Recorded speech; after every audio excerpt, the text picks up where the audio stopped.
hot cuppa and relax. It's Afternoon Karak with Aisha Al-Mazmi and Mikhail Atiyah. On Pulse 95. I have a question for you. Go As ahead. usual. You know, because there's so many things that, you know, when you're just driving around and you just think about them randomly. So, as usual, coming to work, and I grab a brownie on my way out. I was eating it, and I accidentally bit a bit of tissue, and I was like, you know, rookie mistake, just remove the tissue, whatever. And that's when it clicked. Like an instant flashback to when I was younger, when I was like a small kid. Oh, dear. And I remember that for some reason, I used to really like eating tissue.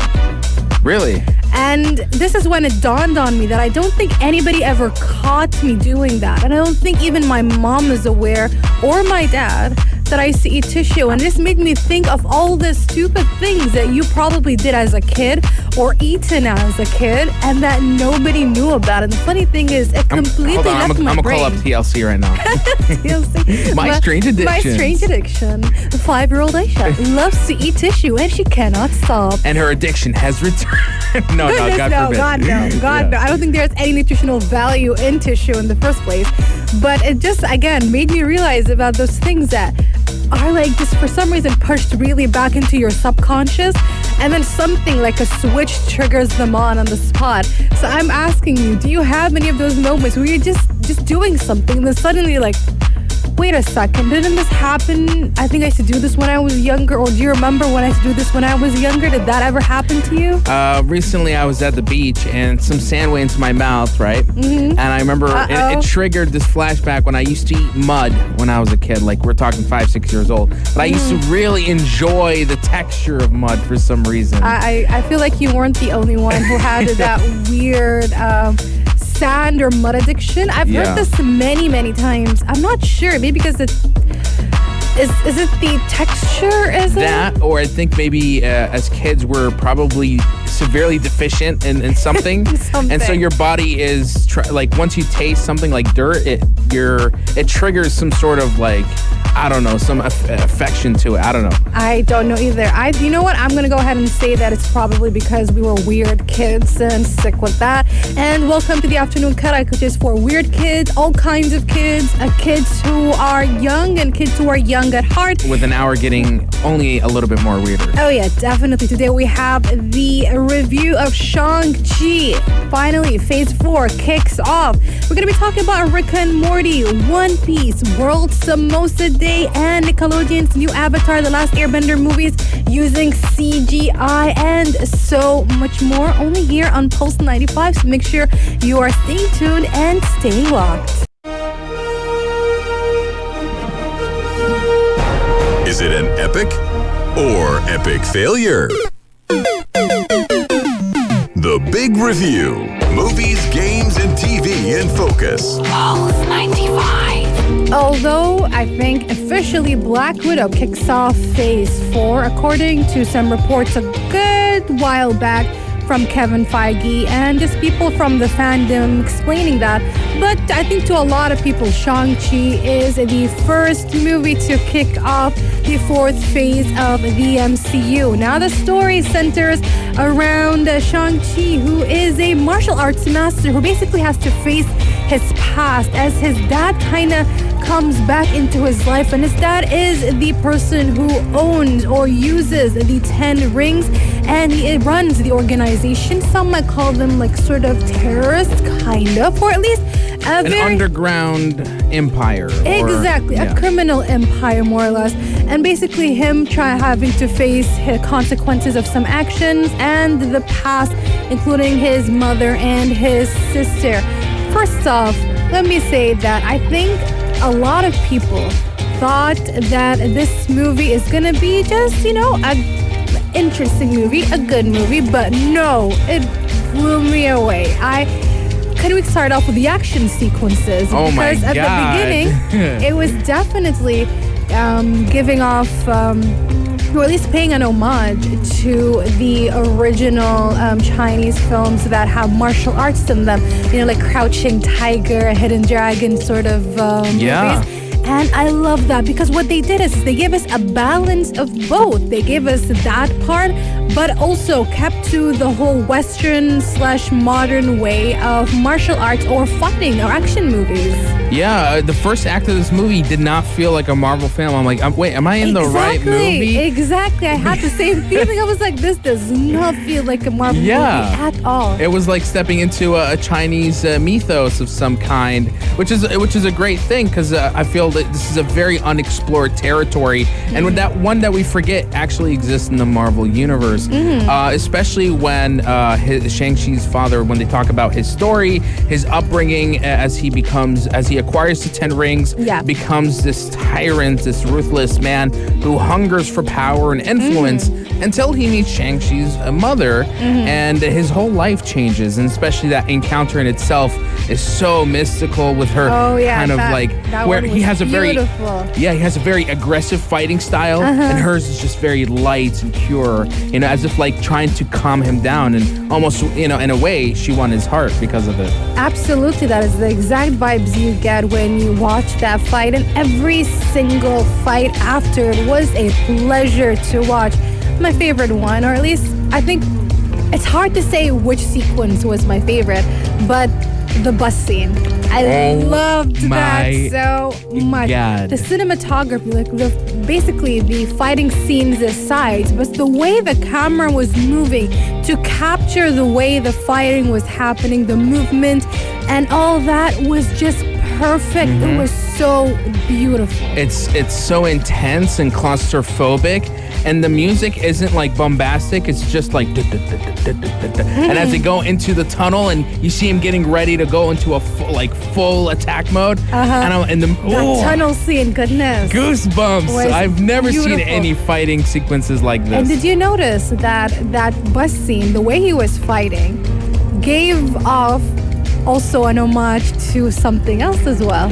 Jackie Chan. Jackie Chan. Okay. Jackie Chan movies. I mean, the way he fights, where he fights, and then I don't know how to explain, but those if you watch ridiculous stunts and maneuvers. In addition to basically doing something normal. I mean, it sounds very weird, but if you watch any Jackie Chan movie or you remember the fighting sequences, you'd know what I mean. For example, in that bus scene when he'd be fighting and then he'd have to sit down, for example, to avoid some of the attacks, or just to move around, to help him around, and then that small cutscenes here and there when he interacts with somebody using other people's stuff as props. It's very Jackie Chan movies. I feel bad for that one student who lost her her laptop. Her laptop. And we need to talk about the comedy scenes and Aquafina and just the entirety of the cast. So we're going to be taking a short break, guys, and we'll be back continuing our review of Shang-Chi, the Legend of the Ten Rings, coming up next right here on the Afternoon Karak.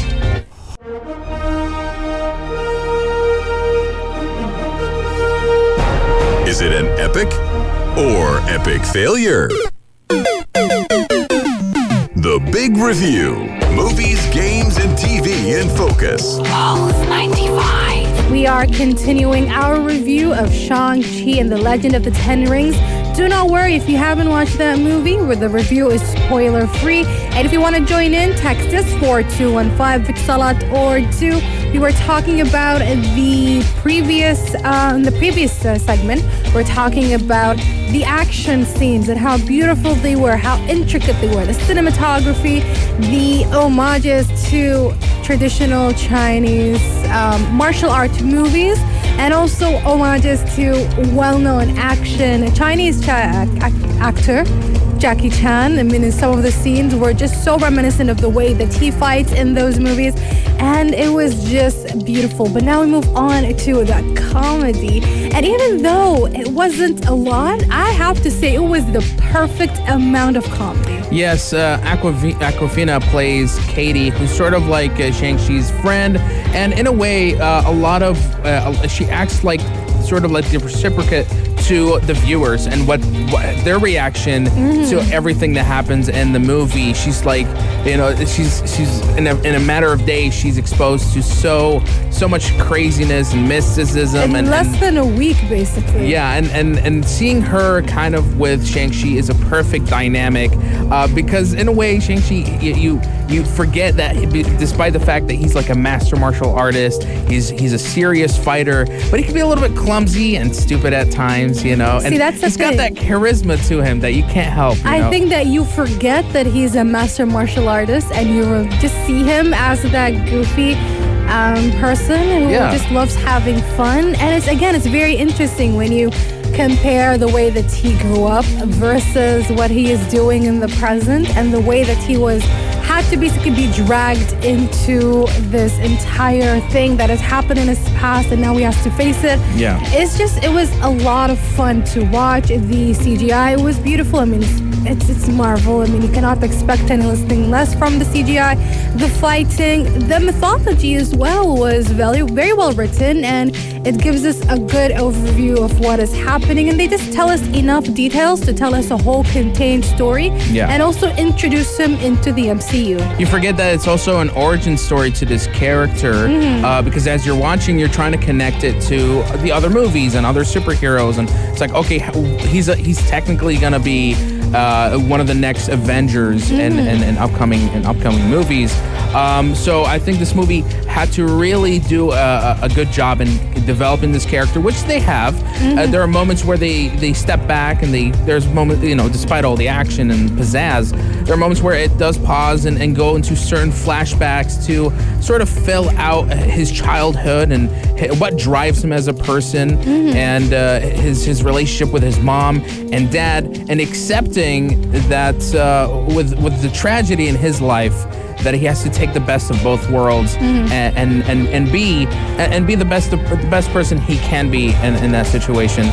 Very touching moments, especially at the end, right after a huge epic battle, which, in my opinion, as much as I love it, I'm thinking to myself, I'm like, this is what live action anime should look like. This is now the standard, to be honest. It was very, very beautiful just watching everything. Aquafina and Zhu Zhaoling, who is his sister as well, beautiful.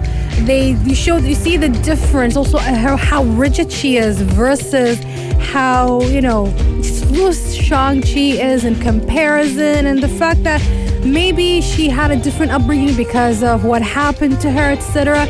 Again, just all around so much fun. Every single character was beautiful, and I cannot wait to see every single one of them in the future. No spoilers, do not worry, we'll not tell you what happens at the very end. Precisely. I'll just say that if you're watching in theaters now, please sit down, because there's 2 post-credit scenes that will serve very well for upcoming Marvel movies. So, final verdict, Aisha. Final verdict. Congratulations to Shang-Chi for becoming one of my favorite Marvel movies, and 9 out of 10 very easily. All right. I mostly agree with everything. I love this movie. It's fun. It's action-packed. But I would say that it carries more action than story, and only because of that, I have to give it an 8 out of 10. Really? Just, because some of the explanation behind his father and the world they're in can be very disjointed. I felt a little bit lost halfway through it. Despite that, the story was enough, but not in the sense where I understood everything by the end of the film. And maybe in another Shang-Chi sequel, we'll understand more about the mystery of those 10 rings as well. Mikhail should watch more Jackie Chan movies to realize that it was actually perfect. It was a great movie. Do not listen to him. I'm gonna raise his score to 9 out of 10. He's just being picky. So 9 out of 10 from both of us. When you put it together, it's an 8.5. No, it's a 9 out of 10 from the both of us. And that is our review of Shang-Chi and the Legend of the Ten Rings. Coming up next, we're going to be talking about live action Rick and Morty. No, that's not happening, but we did get a small glimpse of what it could be when Adult Swim gave us a small teaser. Coming up next, right here on the Afternoon Karak. Make a hot cuppa and relax. It's Afternoon Karak with Aisha Al-Mazmi and Mikhail Atiyah On Pulse 95. In advance of Rick and Morty's Season 5 finale airing, I guess tonight, they gave us a little bit of a teaser trailer, and they wanted to make it a little bit special, so they gave us a live-action Rick and Morty starring Christopher Lloyd as the mad scientist. And if you guys remember Back to the Future, you know who Christopher Lloyd is. Now, this already, for me, when I watched it, I saw it on TikTok, and then I went on Twitter, and then I went on Facebook, and I shared it to Aisha, and honestly, it got me really, really hyped because it makes sense if they could do a live action, but at the same time, maybe this is just a small snippet for this season finale in some way that, because, Rick and Morty, they deal with a lot of dimension jumping, so, maybe they jumped into a live action version of themselves.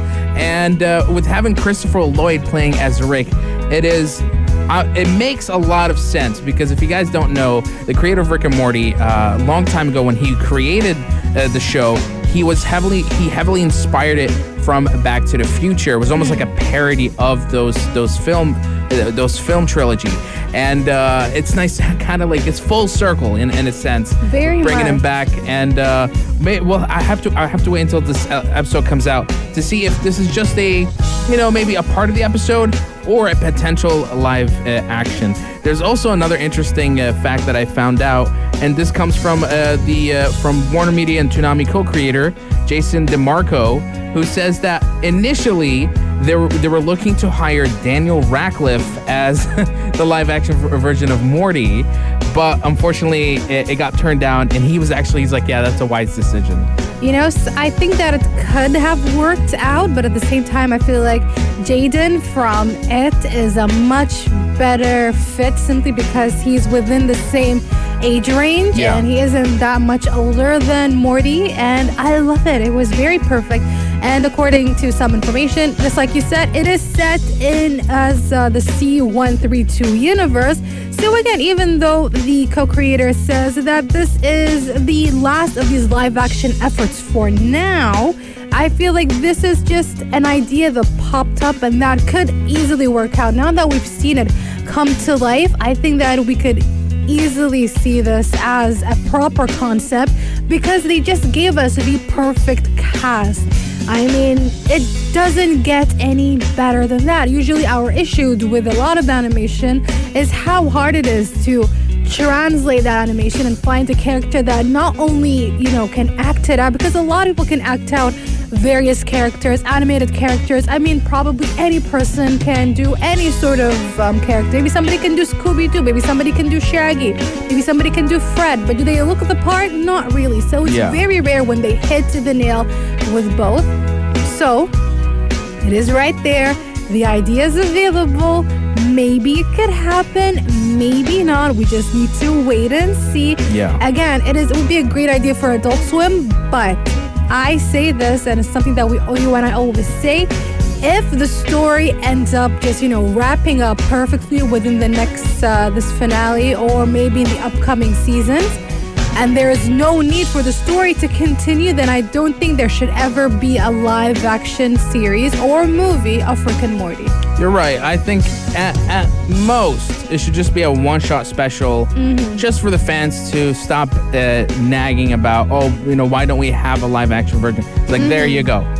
Perfect. Here you go. There is your live action adaptation of Rick and Morty. But again, if they wanted people to hype up the finale, they successfully did so with this teaser. We're going to be taking a short break, and we're going to be talking about another animated series that took us by surprise despite the fact that we spoke about it a long time ago, and that is One Piece. The show is finally coming to none other than Netflix. Guys, we're going to be talking about that coming right up next, right here on the Afternoon Karak.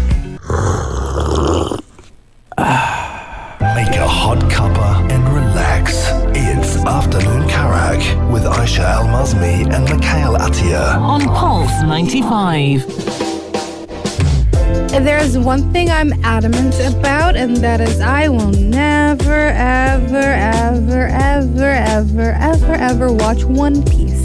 I mutually agree with Aisha Al-Mazmi. People sometimes complain about the sheer amount of episodes, but that's not my issue. My issue is not the Some of them episodes. are like, listen, it'll get better after 500 episodes. I'm like, what? It's no.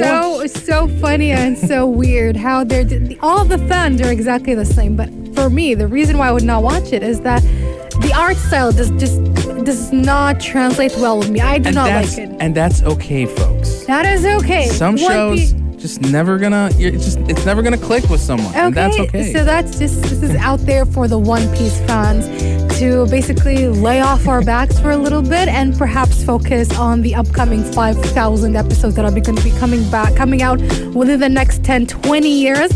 But I might watch. I shall probably will watch this Netflix adaptation of One Piece, which came as a surprise. I want to say surprise because yes, they kind of announced it a while back, I believe back in February. But what was a surprise was the announcement itself, because out of nowhere, Netflix Geeked, one of Netflix's Twitter accounts, tweeted, "It's happening," in all caps, hashtag One Piece, with the first episode's script. And people were very confused as to what is happening.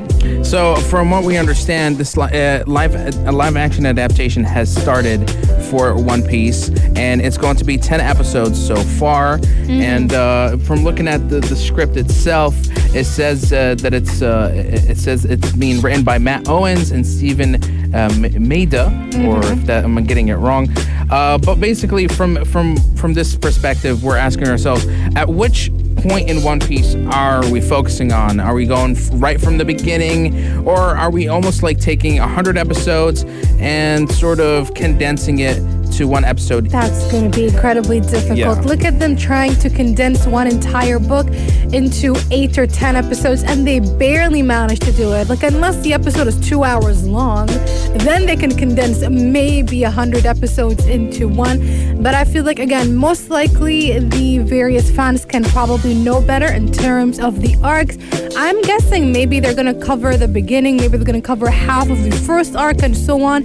I don't know if they're going to continue producing more and more of these seasons, because like we said, this show, the anime and manga are ongoing. It doesn't look like it's going to stop anytime soon. Yeah. So I think it's going to be based on how successful it is. If it's really good, maybe they're going to keep on pumping out seasons and episodes. But if the production is massive, it probably will be, because we talk about pirates and whatnot, and it's a massive, massive world, and it just makes to wonder, like, is it gonna be, that extensive into the world? How big is it? How long is it? Just like Mikhail said, where are they focusing on the story? What is happening? But and can we actually tolerate seeing a overly stretched live action version of Luffy? Maybe. Who knows? Can we? Can we not? Can he look jarring, or is it going to look suitable? I don't know myself. See, what's interesting though, what I think they have an advantage here is that yes, it is a manga and based on Japanese story. I feel like the way the people look in One Piece, like the characters or whatnot, are somewhat racially ambiguous. Like, it's not like, for example, Ghost in the Shell, which is a very Japanese story and requires a Japanese cast. They can probably go off and go ahead with a various number or, creative liberties. Exactly, when it comes to their looks. But this is my opinion. Some people might disagree and say, no, actually, most of them have to be Japanese, maybe, or of some sort of Asian descent, etc. But I feel like at least they have some leeway within that, and I think that they deserve that, because just dealing with the story, tackling the story is more than enough. And I hope that the creators are fans of One Piece for them to be able to perfectly and beautifully give this manga justice. Which I want to ask you guys, text us 4215 it's Slaughter Do. Fans of One Piece, do you think we need a live action adaptation? And tell me in an essay form, tell me why I should watch One Piece. You will not, you're not gonna read that essay, I know. And even if you do, you're just gonna have fun just hearing it like that and be like, no matter what you say, it's not happening. I feel like there's somebody out there who'd be willing to do that. Listen, I am very interested in a lot of those characters, but I just cannot get through that artwork, and it's just I already have real life commitment issues. In One Piece is 900 episodes. I can't commit to that. I'm sorry. The only anime that I would probably commit to this many episodes is Gintama. Like, I would go backwards and watch it all, because it's a little bit more just fun and crazy stuff, not a lot of commitment to it. But also, I'm also very much willing to rewatch the entirety of Bleach. So I don't know, guys. It's just personal preferences. And One Piece fans, I think you have enough a few guys existing. We don't need to recruit any more of us. We're going to be taking a short break, and coming up next, we have a celebration in the middle of the day, middle of the hour. A very good celebration, an important one. Coming up next right here on the Afternoon Karak. What's the date? What's the date? What's the date? What are we celebrating today? You know how we know, especially you and I, we definitely know that there is a celebration for every single thing out there. Literally every single thing. And we've covered a lot of them. But this is one day I did not really expect to be celebrating. You know, it only took us about 2 years and a half to finally celebrate this, and it's a momentous occasion. Oh yeah. So I think I'm proud to say happy Sambusa Day. Sambusa, right? Is that how you say it? I mean, it depends on where, actually. Some people call it samosas. Yeah. Some people call it sambusa. So it's Samosas. No. That's just no. But it's samosas. So whatever way you say it, happy World Samosa or Sambusa Day. It is a great day to celebrate this beautiful pastry, this beautiful appetizer, or it could be a whole main course. Up to you, no judgment. I mean, if you love your samosas, you love your samosas. But the question is, Mikhail, What? the age-old question. Are you ready for it? Yep. Cheese samosas or vegetable samosas? Oh my God. By This- vegetable, do you mean like it's like a mix or potatoes? It could be either. But let's go with the mix, which includes potatoes inside. Potatoes, peas, carrots, all the good things. Actually, neither. Keema samosa. We love it when, take us by surprise. So you deserve a woo-hoo for that, because did not expect that. I take the off-beaten path, you could say. The greasier, the better, in my opinion. See, for me, I definitely am team vegetable samosa. Actually, I'm one of the few people who are around in my circle. A lot of people who are in my circle prefer cheese samosas, which no hate, but no, vegetable samosas. And that is actually how I learned the reason why a lot of people don't like vegetable samosas is because they're not cooking them properly. Oh. They're not doing the whole, cooking the vegetables on the side with all the spices and whatnot. I mean, once... 2 words. Karachi Darbar. That's where I gotta go. There are plenty of places. I mean, some people do it at home as well. We do it at home. Usually my mom makes the mix, and then we have them rolled up and kept in the freezer. Sometimes some guests come out of nowhere, and we need to give them, some salty or savory appetizers. Or they go oh, we don't want dinner. We're too full. We're good to go. So I'm almost wait a second. We've got some samosas there. How about that instead?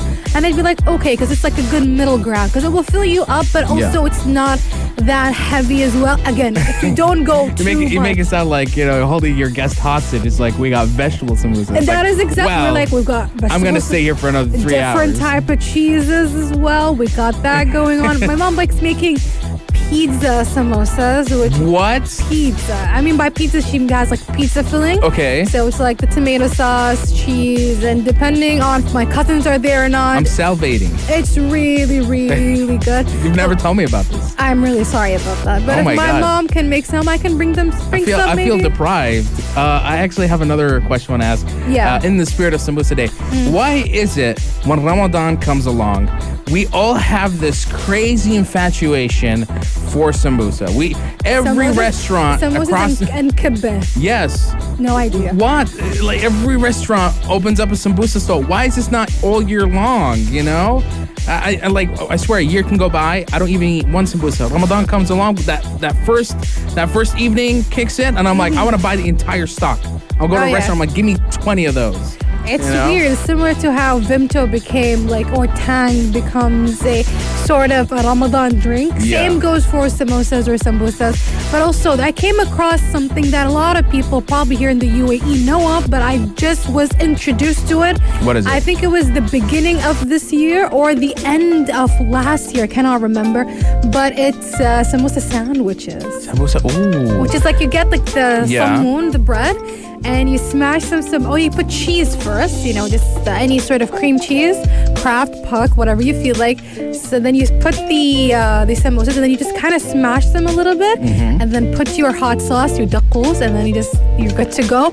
At the beginning, I was like, that's too much bread, that's too much carbs and pastry. What's going on? No, but it works. Okay. Trust me, it works, especially if it's vegetable samosas, vegetable or potato samosas. And again, you might be going like, too much carbs, Aisha. No, just trust me. Just do it. It is so good, and you can find it literally in any cafeteria here in the UAE. So guys, check it out and celebrate this amazing and fun day with us. Text us 4215 with Salat Urdu.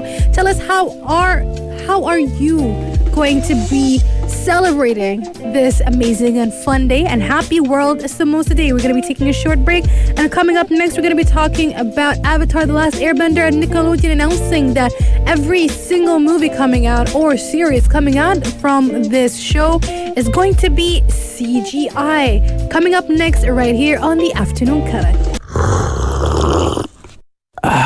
Make a hot cuppa and relax. It's Afternoon Karak with Aisha Al-Mazmi and Mikhail Atiyah On Pulse 95. Okay, not all of the new upcoming Avatar The Last Airbender projects will be CGI, but a good amount of them, according to Nickelodeon or Viacom CBS.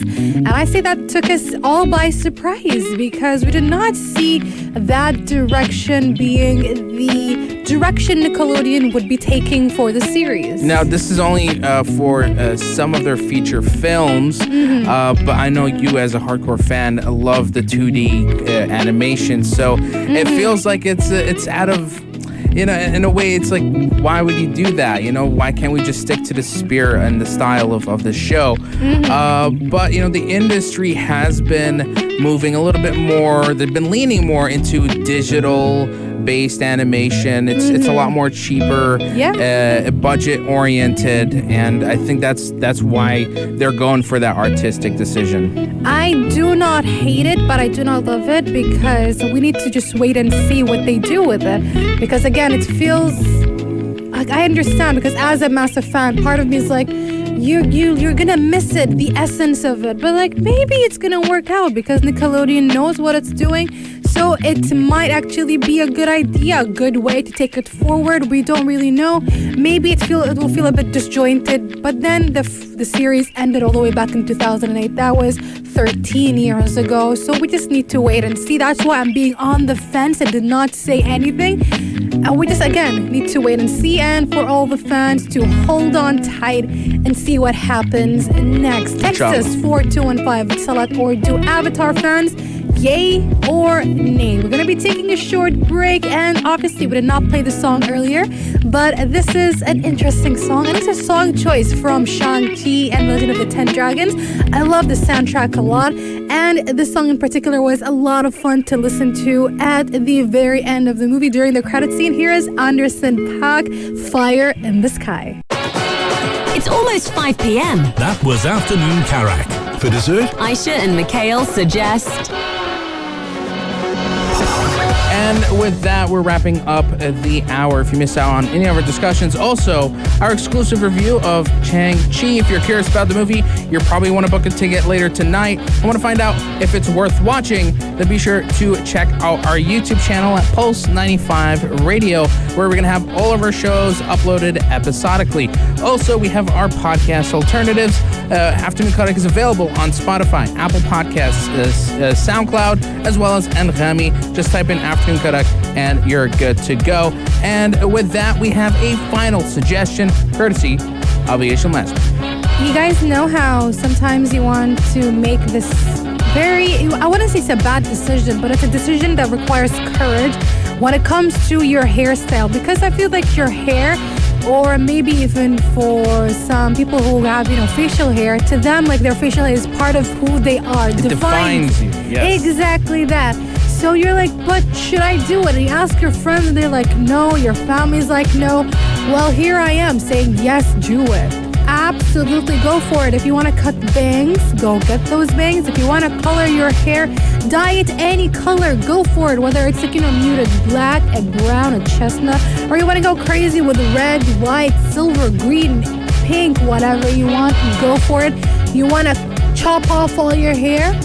Go for it. You want to, have it undercut? Go for it. You want to grow out your hair?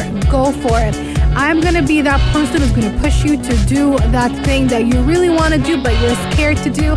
So my suggestion for the day, that haircut, hair color, whatever it is, go ahead and just do it.